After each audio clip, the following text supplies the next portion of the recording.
Hey, what's up triathletes? Taren here. On today's edition of Triathlon Training Q&A, we're going to talk about foam rolling, electrolyte drinks, losing weight with triathlon, and where I get my super awesome Speedos. The first question today comes from Andy Perna on YouTube, who says, what's a good electrolyte that won't bother my sensitive stomach? Any good alternative to Noon? Thanks. Well, as a matter of fact, for those history buffs out there, Triathlon Training actually started out as A-Race Nutrition, and I thought all I was gonna do was review nutrition products for triathletes. So you're stepping into my wheelhouse here, Andy. I myself had quite a bit of problems when I was reviewing Noon because the fizziness of it, I found, made my stomach go.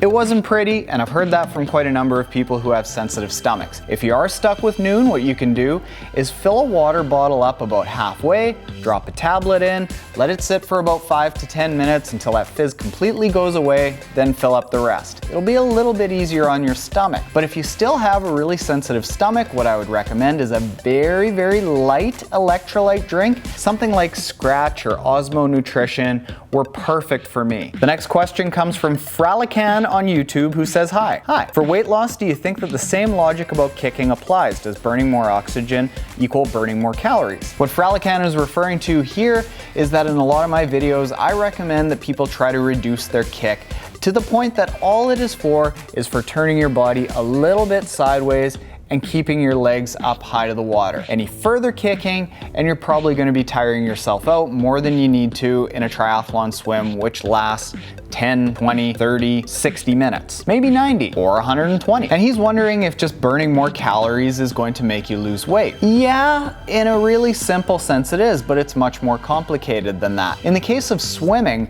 if you're kicking really, really hard, you are going to burn a ton of oxygen, and odds are you're probably going to take yourself out of an aerobic state into an anaerobic state, something like weightlifting where you can only do it for maybe 10 to 30 seconds. That's not a good state to be in if you're looking at burning fat. The best state to be in burning fat as fuel is a very low aerobic state that you can carry on for many minutes. Things like walking, slow jogging. So, kicking more, burning more calories leads to more weight loss? Kinda, yeah, but it's not the most efficient way to do it. The most efficient way to do it, specifically for triathlon swimming, is to go long and slow. Also relating to weight loss, in a past video, I related to eating more when you're feeling down in the dumps in your triathlon training. And in that video, Philip Stein asked, I have a question. You say to eat more. What if you want to drop a few pounds before the next race? I'm just going to read off what I wrote because I think I was pretty smart when I answered Philip here. You can't lose it all in 1 or 2 days.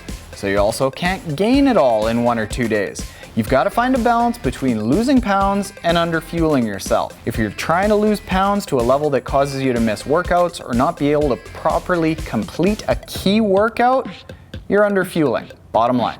I'm eloquent sometimes, eh?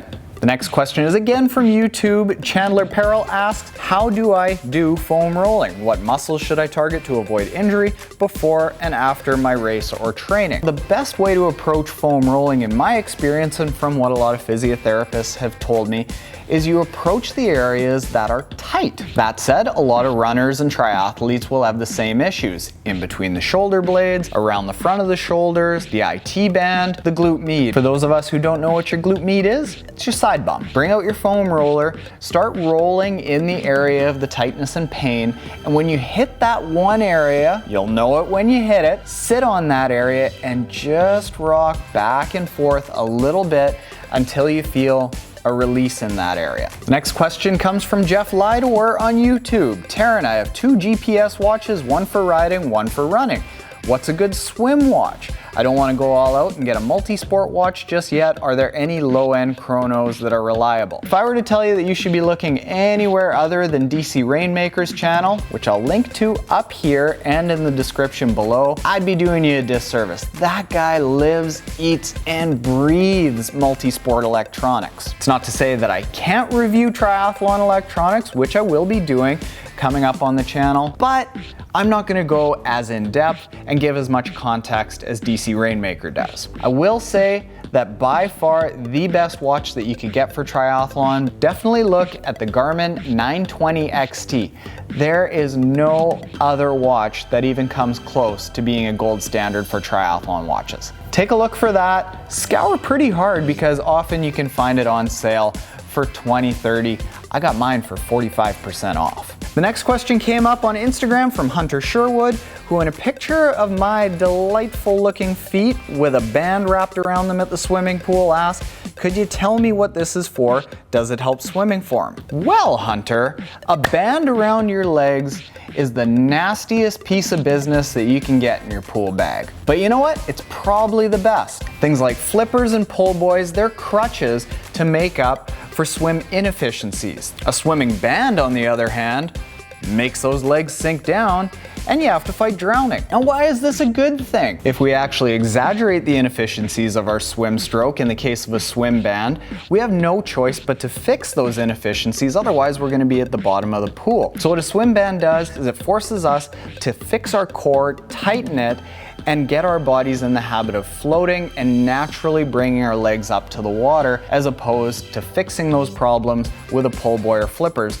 which, you know what, we don't get to use in a race. So make it harder on yourself, not easier, to get better. And the last and most important question that we all want to know today comes from Hudson on Instagram. Where do you get your Speedos? Well, I fancy myself quite the Speedo aficionado, and I gotta say that unless your buns are covered in anything but funky trunks or splish Speedos from swimoutlet.com, you haven't lived, my friend. You have not lived. Well, there you have it, triathletes. Thank you for tuning in to this second episode of Triathlon Taren Q&A.